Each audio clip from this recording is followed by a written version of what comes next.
Caro Diácono Francisco, queridos irmãos e irmãs aqui presentes, queridos irmãos que nos acompanham na transmissão pelo canal do YouTube de nossa paróquia. Hoje nós estamos celebrando o segundo domingo do tempo comum, mas na verdade é o primeiro domingo do tempo comum. Na semana passada celebrávamos a festa do batismo do Senhor, e a festa do batismo do Senhor estava dentro do tempo do Natal ainda. Era o último domingo do tempo do Natal.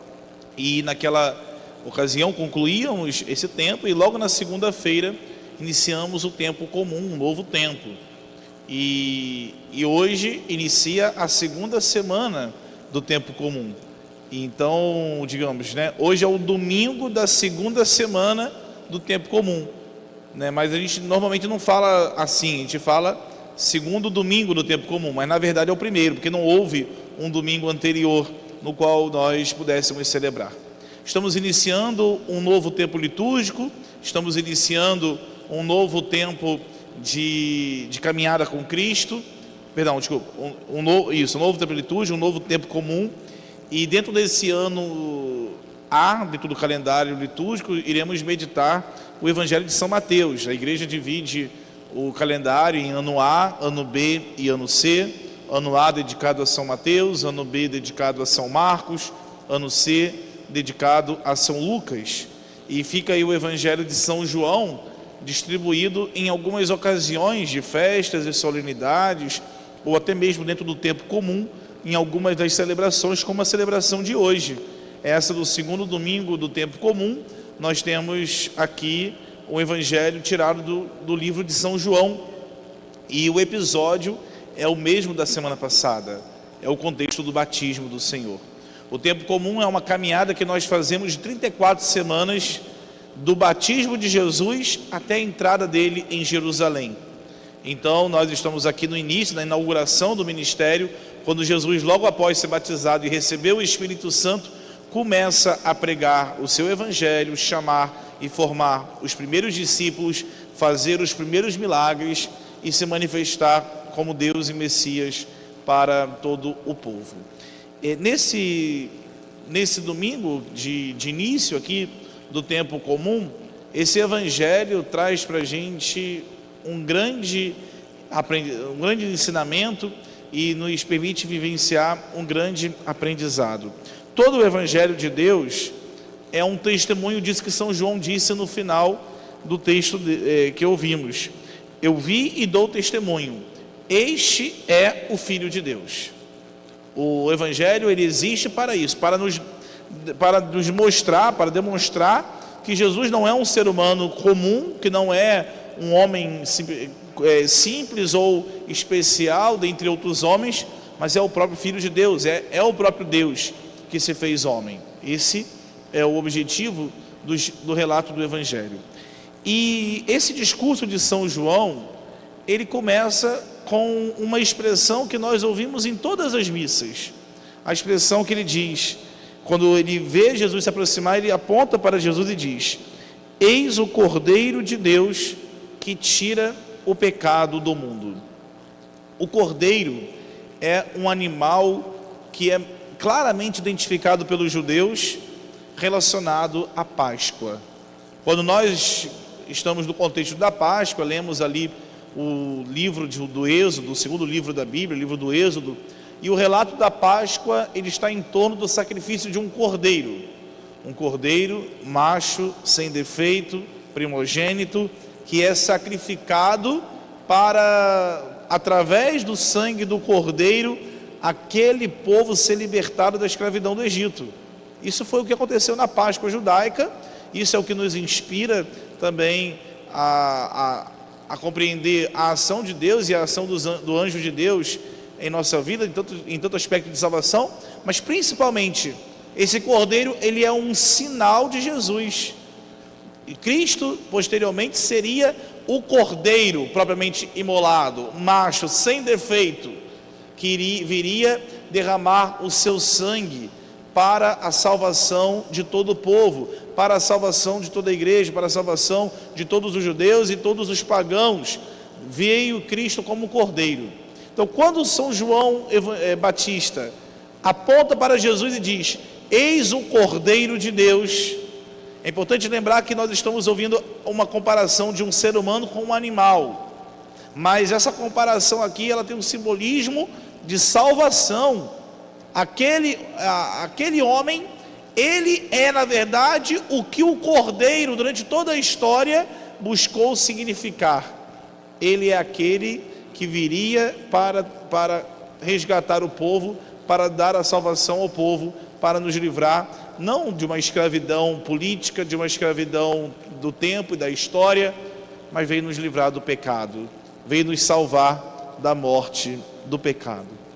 Contudo, a liturgia de hoje tem uma pérola que ela está sutilmente presente, algo que pode passar facilmente despercebido, porque é algo que exige da gente um estudo um pouquinho mais aprofundado, e que eu gostaria aqui de partilhar com vocês. A palavra cordeiro em hebraico é a palavra talia ou talia. Essa é a palavra em hebraico que traduzimos como cordeiro. Acontece que cordeiro, que talia, também pode ser traduzido como servo, como escravo. Assim como no português nós temos a palavra manga, que serve para fruta ou serve para parte da camisa, e a palavra é a mesma. Então, no hebraico, talia é uma palavra que tem mais de 2 significados, e dentre os significados significa servo, escravo, e significa cordeiro. E qual a relevância disso? Lá no profeta Isaías, nós encontramos uma identificação do Messias como o servo sofredor. Nós ouvimos inclusive na primeira leitura da missa de hoje um trecho do Isaías que fala do servo, São 3 cânticos do servo sofredor. Estamos aqui ouvindo um dos cânticos, que é muito comum de nós lermos esse cântico no período da Semana Santa. E o que significa isso? Isaías, ele profetiza, ele proclama que o Messias, ele viria sob sofrimento para salvar o povo. Ou seja, a salvação de Cristo, ela estava condicionada, estava relacionada com o sofrimento. Assim diz Isaías: o Senhor me disse, tu és o meu servo Israel, em quem serei glorificado. Veja aqui a palavra servo, tu és o meu servo. E continua: e agora diz-me o Senhor, ele que me preparou desde o nascimento para ser Ele que me preparou desde o nascimento para ser o seu servo, que eu recupere Jacó para ele e faça Israel unir-se a ele aos olhos do Senhor, e esta é a minha glória. Disse ele, não basta seres o meu servo para restaurar as tribos de Jacó e reconduzir os remanescentes de Israel.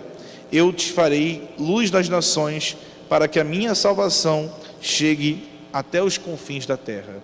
Então vejam, quando João Batista diz, eis o Cordeiro de Deus que tira o pecado do mundo, existe aqui um duplo significado do Messias.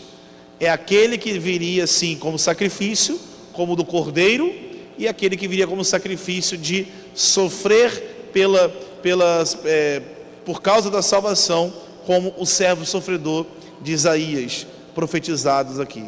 Então observem que no batismo de Jesus, nós já encontramos um aspecto pascal, um elemento de Páscoa. O Cordeiro é um animal pascal, e nós temos aqui Cristo identificado como aquele que seria imolado na Páscoa. E sem saber ali aquelas pessoas, e talvez até mesmo o próprio João Batista, sem saber, falando em nome de Deus, estava anunciando ali o mistério pascal de Cristo. Afinal, tudo da vida de Cristo e tudo da vida cristã está em torno da Páscoa. Tudo. Cristo nasceu em função da Páscoa, em função da salvação que viria na Páscoa. O mistério mais importante da vida de Cristo é a sua morte e ressurreição, a Páscoa. E toda celebração eucarística, toda, é uma celebração de Páscoa. Na Epifania do Senhor, aqui ou o padre ou o diácono lia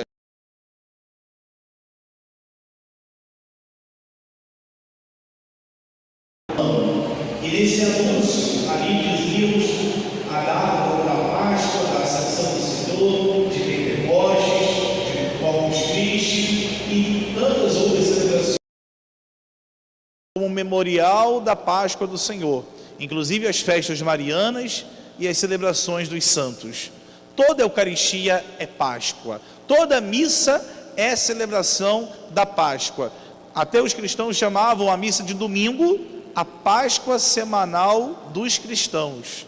Toda missa, e principalmente a missa de domingo, é uma Páscoa semanal. Nós celebramos a Páscoa.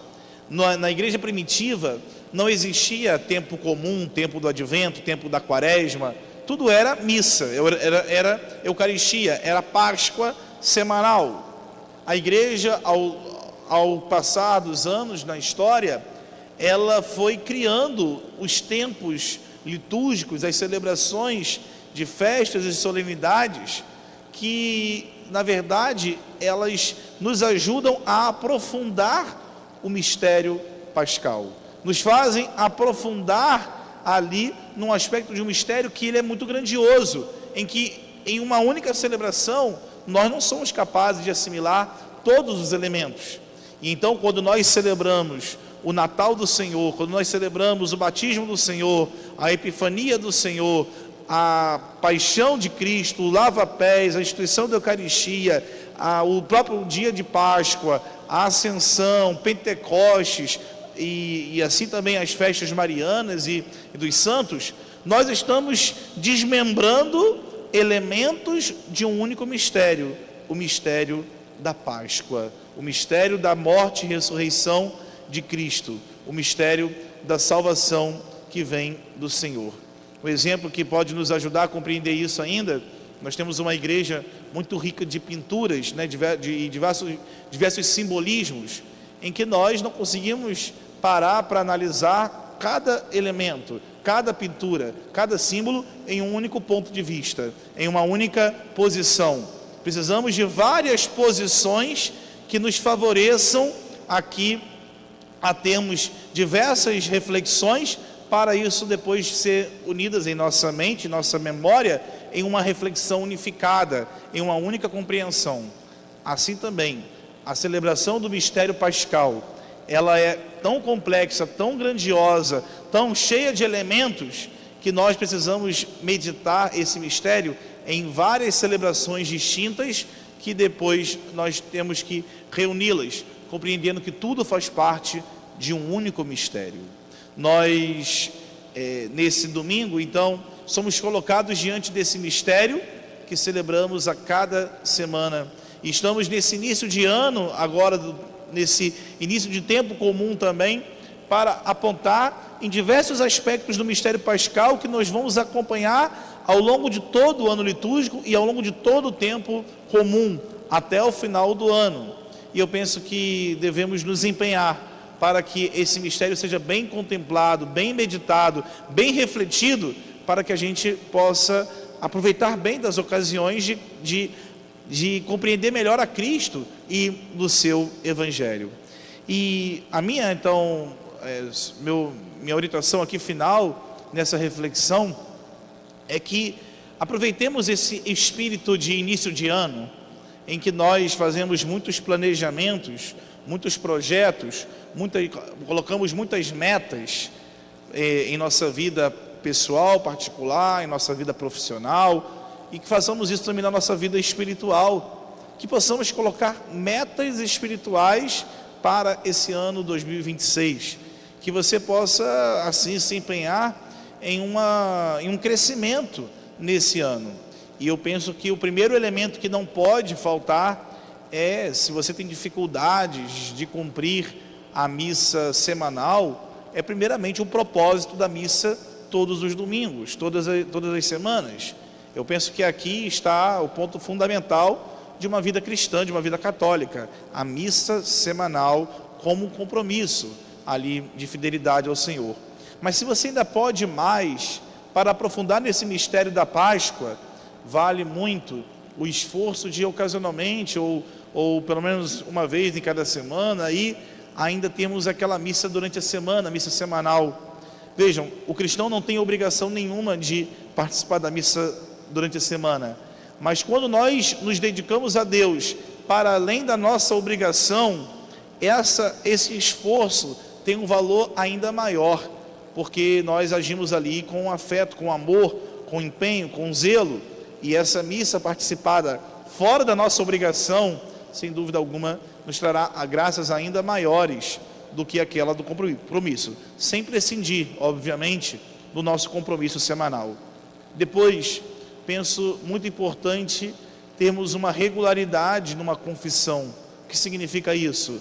Confissão frequente. E acho que vale muito a pena um planejamento de a cada 2 meses, por exemplo, temos ali um plano de se confessar, para que sempre possamos recorrer à misericórdia de Deus diante de nossas culpas, nossos pecados, para que purifiquemos a nossa alma diante de Deus, purifiquemos nosso ser e assim vivamos uma vida na graça. Aprofundando em um projeto espiritual, eu sugiro e indico, tenha um programa de vida espiritual, que te faça rezar o terço, que te faça ler a palavra de Deus, se possível, o ideal, todos os dias, o terço e a leitura da palavra de Deus. Coloque um programa de leitura, faça um planejamento de leitura. Estamos no ano de São Mateus. Se você ler o Evangelho diário, você vai ler quase que o Evangelho de Mateus nas missas de domingo. Pelos dias de semana, se você ler todos os dias, você lê os 3 evangelhos, Marcos, Mateus e Lucas, ao longo de um ano inteiro. E São João, um pouco mais assim, espaçado, a gente lê também alguns capítulos que depois juntando, é quase que inteiro. Enfim, com um pouquinho mais de esforço, a gente consegue ler os 4 evangelhos ao longo de um ano. E não só ouvir na missa, mas a gente também se aprofunda ali no esforço pessoal. Sugiro, por último, dessas indicações espirituais, que você também possa dedicar um tempo de estudo, um tempo de conhecimento maior, buscar entender para além daquilo que você já tem na missa, ou que você já tem em alguns conteúdos que você tem o hábito de consumir, conteúdos católicos, cristãos, que você possa se dedicar um pouquinho mais também ao estudo da fé, estudo da doutrina, estudo da palavra de Deus, estudo dos mistérios, um tempo dedicado a isso. Isso nos favorece a penetrar esse mistério pascal, que, insisto, nos acompanha em todas as missas, em toda a Eucaristia, e nós precisamos cada vez mais vivenciar a profundidade desse mistério. Que Deus nosso Senhor nos dê a sua graça, nos favoreça, para que nos empenhando aqui em dedicação, para aprofundar nesses aspectos do mistério cristão, nós sejamos pessoas melhores, cristãos melhores, mais agradáveis a Deus, e também tenhamos maior propriedade de dizer, de transmitir, de falar a sua palavra, a sua doutrina, o seu ensinamento, enfim, de podermos cultivar uma cultura católica, cultivarmos uma cultura cristã, sermos ali boas testemunhas do Evangelho, sermos pessoas que também buscam viver com coerência na sua vida particular aquilo que Cristo nos ensina. Que Deus nosso Senhor nos dê a sua graça, e também a sua mãe, a Virgem Maria, que assim seja. Amém.